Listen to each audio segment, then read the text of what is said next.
Hi guys, this is Keith from Universal English.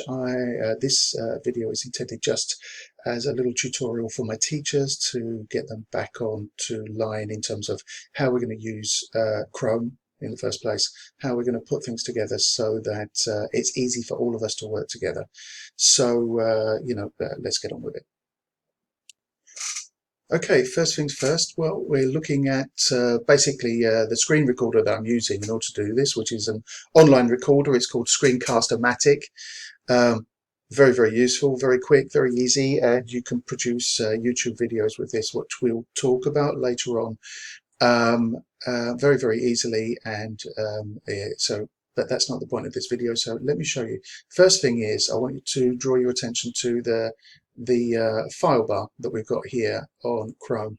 Now, what I've done is obviously there is a file for every room that we're using. So if you find good websites that are good for you, well, you just stick them straight into your file. The obvious use of that, it means that other teachers who are using our Universal English identity for Chrome can access information, sites that are actually in your file. So you can share sites and you can say, oh man, it's a great site, you should try it, and share the knowledge that you're building as you're moving into this pretty new situation.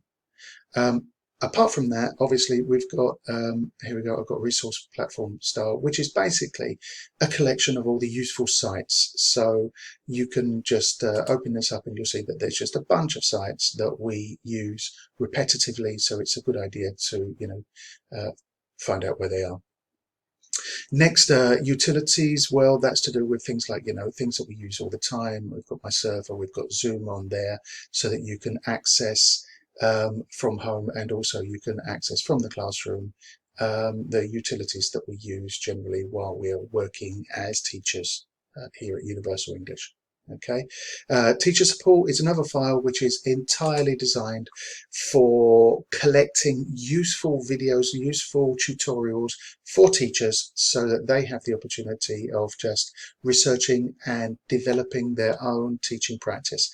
Now, during the training sessions, I'm going to be trying to save things onto this particular file so that you can then go back after training sessions, review the videos that we put on there, and basically become better teachers, which is essentially the plan for all of this.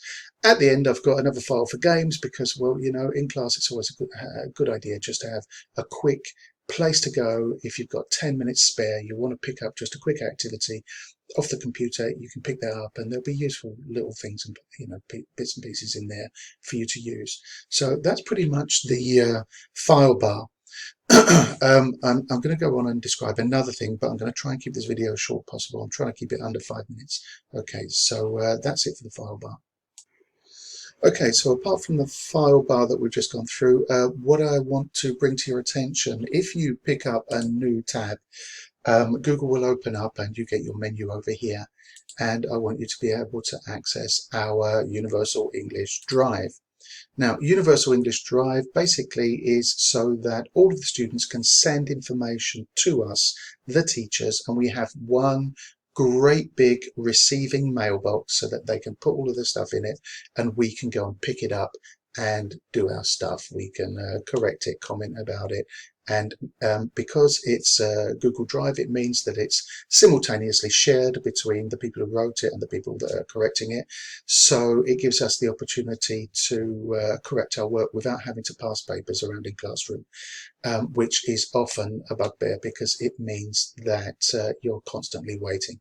So the first thing I've done is simply I've arranged it according to our names so that when students share work with you, it's going to be very, very important that they put the name of their teacher in the file name so that we know where it has to go once it arrives onto our Google Drive. So if we get something that is intended for me, I'll stick it into my file. And once you get into your own particular files, you'll find that there are you can put your own kind of menu system in it. You can put it together however you want. Just as an idea, here we go. I'm going to just access my C1. There we go, and you can pick up the essays, correct them, and edit them however you please. Okay, so that's 5 minutes. I'll go into how about, how you edit and how you put notes in using Google Docs on another video. For now, that's about it. It's a basic introduction to Chrome.